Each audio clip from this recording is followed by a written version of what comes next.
My name is Kenika.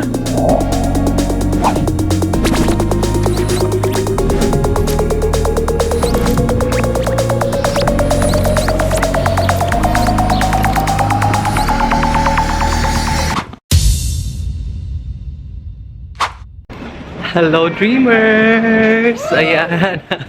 Simple girl lang po tayo today. Ito na naman tayo sa ating favorite dress. This is my favorite dress kasi wala na ibang dress. Hindi, ang nangyari is I'm sorry. I love your hair. Yun na nga, papunta na tayo. We're going to meet again yung mga vlog takeover vloggers. So, ayan. Andito ako ngayon sa Bathurst Station. Tapos nakakaloka. Kasi 'di ba may ano dito sa train may recently, several months ago. Oh my god, yung train. I'll be back. Oh, sorry. Ayan, sorry, medyo na tayo kasi andyan na pala yung train natin. Andito na tayo sa Bay Street. Sa Bel Air pala tayo lalabas. Yeah. Andito na tayo. So yun nga, pagpatuloy ko lang yung ating napag-usapan.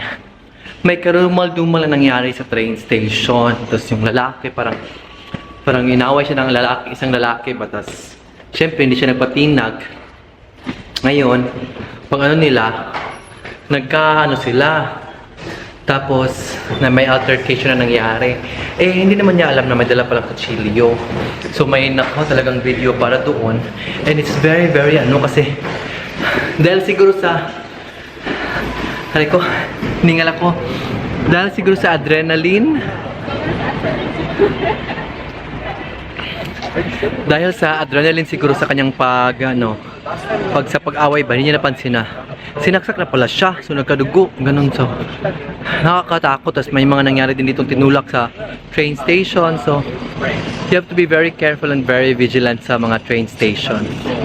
So kanina, nasa streetcar ako, may lalaking lumapit sa akin. Malayo siya ha, nasa likod ako, tapos lumapit siya sa akin. Tapos sabi ko, wala akong sinabi po, para kasi siyang street, para siyang homeless ba. Tapos ayaw kong mag-judge sa kanya. Lumapit sa akin, tapos humarap siya sa akin, nakaupo, humarap siya, tapos hinawakan niya yung kanyang private part. Sabi ko, oh my god.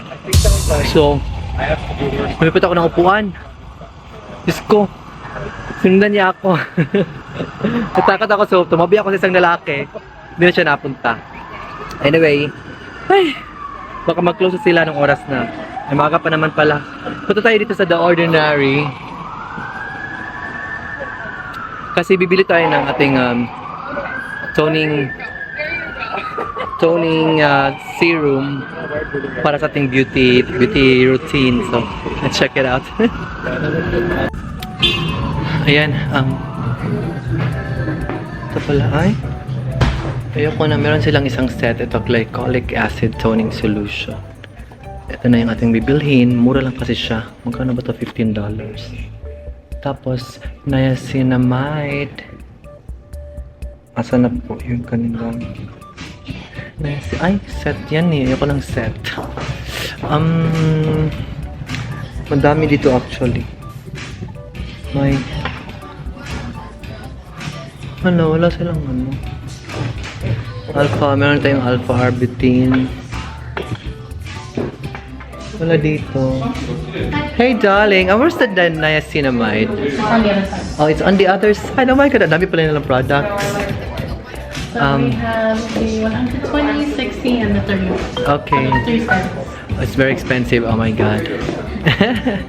So I'm just gonna do this. One of this. And hyaluronic acid para pampaganda. Anti-aging kasi sa atin. Tas, alam nyo naman, marami silang mga products. Tingnan nyo ha. So, ayan. So, this is a Canadian company. Tas, mura lang siya.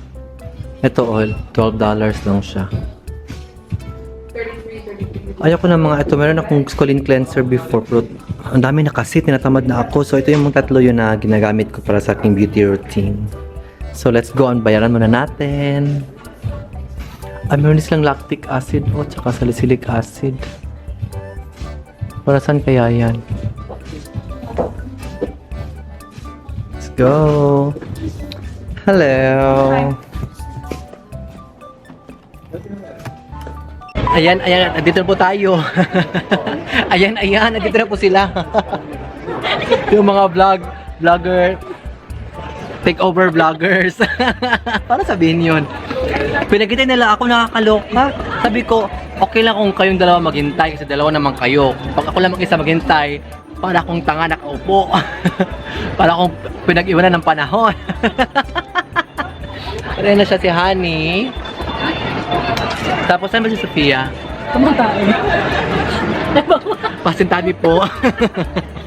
Sorry. Ang ganda ng araw today. It's very, very sunny. Malamang ganda ng araw. Sunny, of course. Ano nangyari sa akin, uy?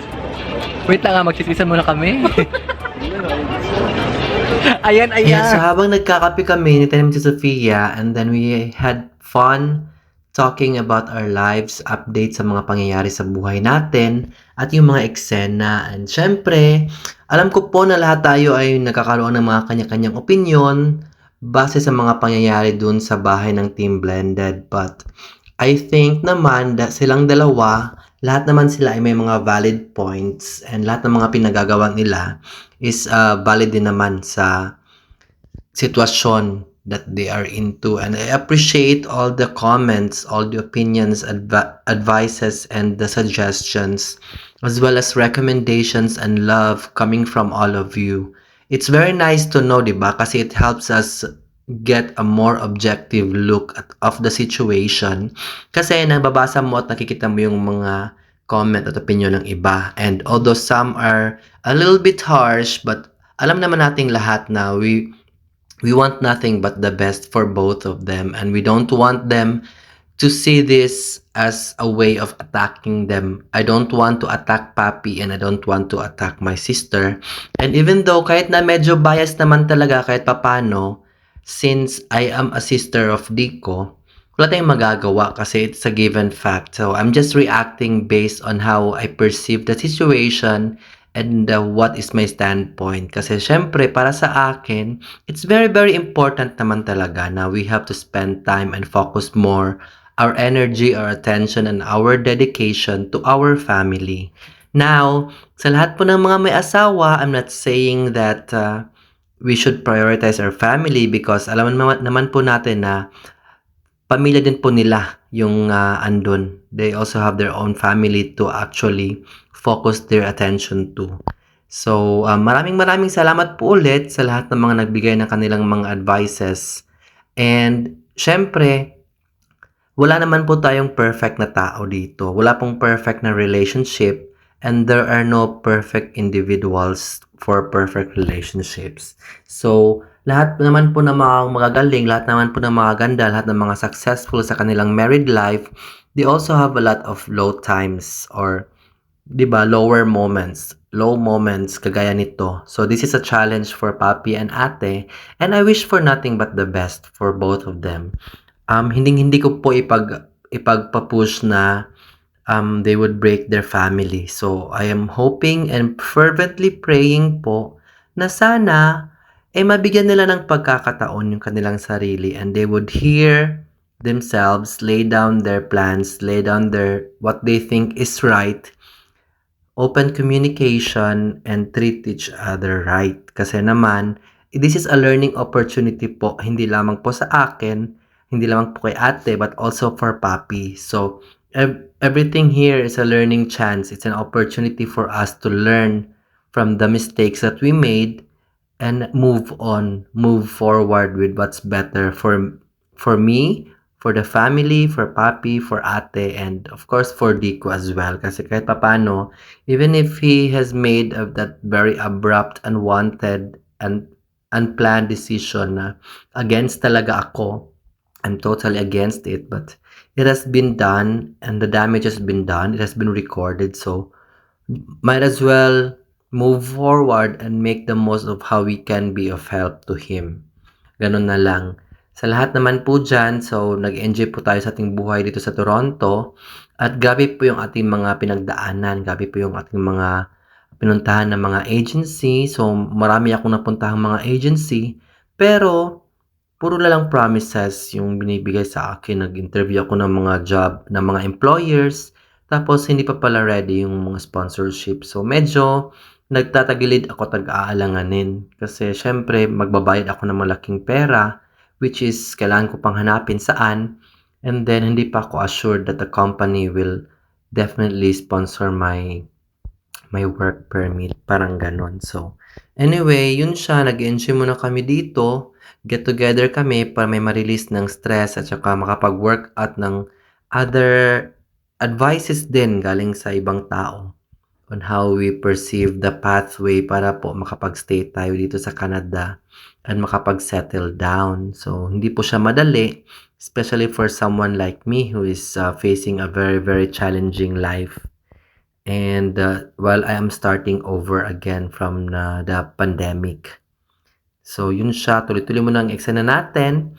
And sa lahat po ng mga nasa Toronto, hello po sa inyo dyan. At saka lahat po ng nasa Canada, hello po. Punta po tayo ng Calgary and Edmonton for the next week.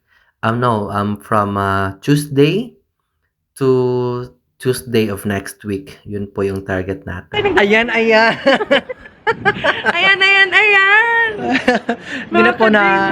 Hindi po natin hindi siya naka-take over ng ating vlog for now. So, kasi galing siya ng first aid training. First aid mo muna pag sarili mo. Ready na siya Kasi kami. mag-lockdown. Okay, bye-bye na. Bye! Iwanan natin siya kasi doon siya banda. Dito kami papuntang St. George. Di ba, girl? Yes. St. George, here we come. You ready for us? Get ready, prepared for battle. Maglalakad tayo sa Bloor Street papunta sa St. George. So, Dala muna tayo ng Hermes. Hermes? Bili din ako dalawang Rolex.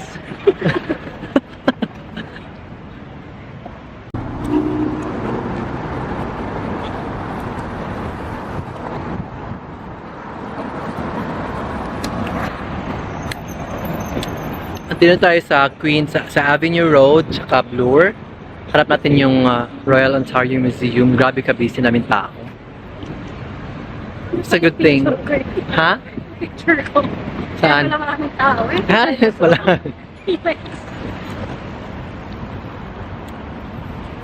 Nadadalawang isip ako kung maglakad ba ako pa uwi or magtitisin na lang. Mag-Uber. Wala na sa option ng Uber.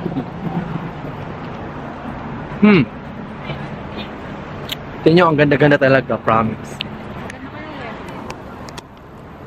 Ito po siya sa labas. Para po siyang tinubuan yung old building, tinubuan ng mga window. Very modern, artsy. Tapos dyan, very classic, traditional.